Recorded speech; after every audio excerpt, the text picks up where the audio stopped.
Hello, I'm Joe Kaiser, and I'm the author of a book called They Hunt Dragons.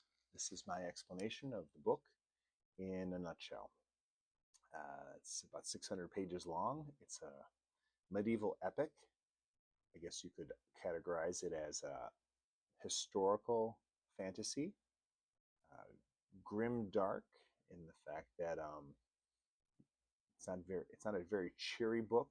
There's moments of levity in the book, but the overall theme is a main character trying to live up to what um, the main character's thoughts are of what their parent parents um, thought they should be.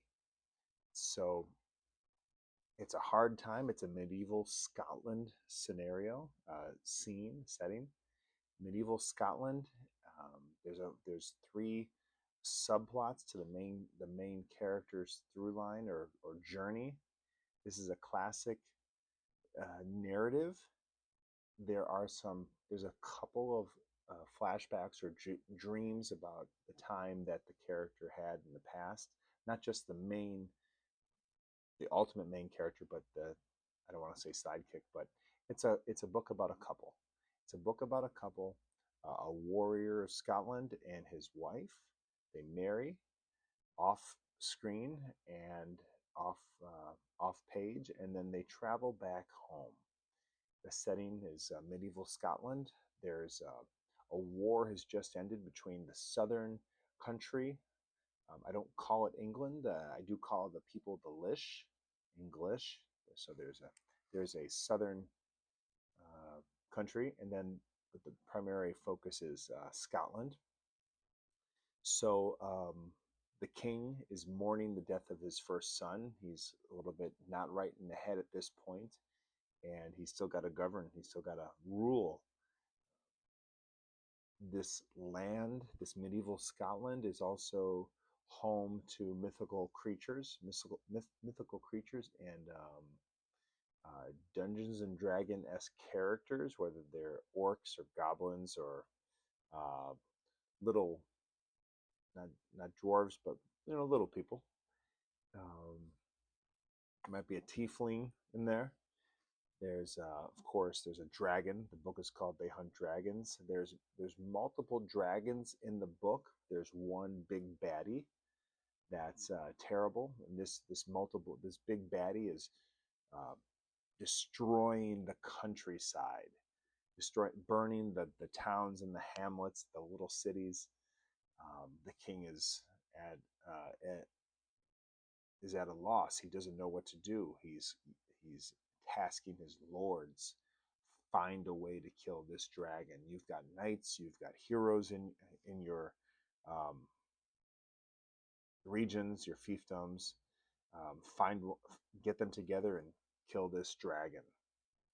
So our heroes are traveling from the battle that ended the war with the Lish. They're traveling back north to where they're from. These are not star-crossed lovers. It's a love story in the fact that this is a couple who finally connect at the end of the war, and their story is them now newlyweds traveling back up north to Scotland to their home in Longbar, which is in the northern half of Scotland, and they encounter scenarios. This would be episodic if this was ever turned into a show. They run into different characters along the way. Some good, some not so good, some really bad, until they get back to Longbar. Uh, that wraps up the first act of the book. Um, Act one ends in a really terrible situation for our main character. Act two, the couple, our main characters, they get through that horrible climax of Act one, and then they are tasked at this point. We need you, one of the few remaining warriors of Scotland. Can you help defeat this dragon who's destroying the countryside, killing everyone indiscriminately, just circling, finding a village, finding a town, finding a civilization and destroying it.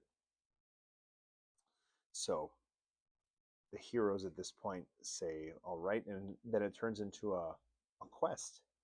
And the two heroes, the husband and wife, meet up with some with with their team, and they travel north up the rivers. And it's at this point where they find the aftermath. They find a village that was destroyed by the dragon, um, and who takes them upriver. You get to meet them. There are some unsavory characters. There's maybe some spirits, some creatures along the way, and it's at this point where you'll, as we're moving through the story, you're going to get the the subplots, the king coming to grips with the loss of his son. It's at this point in Act 2 where you're meeting an elf prince who's on this mission of revenge. I can't go into spoilers. Um, Solely driven to, and this is where the elf prince, his story kind of intersects our main characters at this point. Um, there's also a third subplot, and that's a knight of Scotland.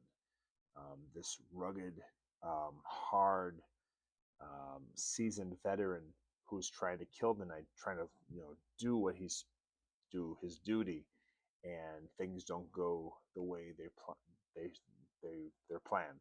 So it's him dealing with the aftermath and the repercussions and the consequences of failing of killing the dragon. And he's got to weave and bob and survive a new type of torture that's worse than a dragon burning your village. He has to survive the capital.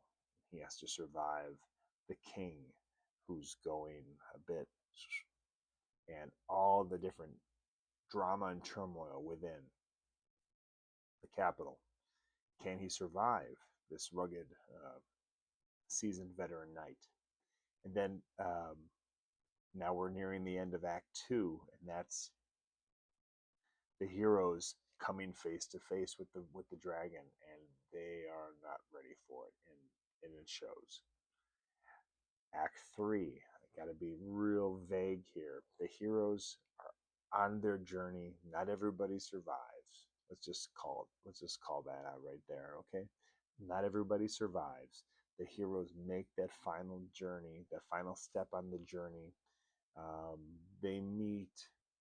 I can't tell you what happens here, but there's some revelations, and then there's that final step, that final last 100 yards, to where our heroes face off with the dragon. An epic battle, yeah, I would say it's epic. Um, so we'll just leave it at that. But remember, that's not all. There's these other subplots. There's the elf prince. There's the veteran knight. There's the king.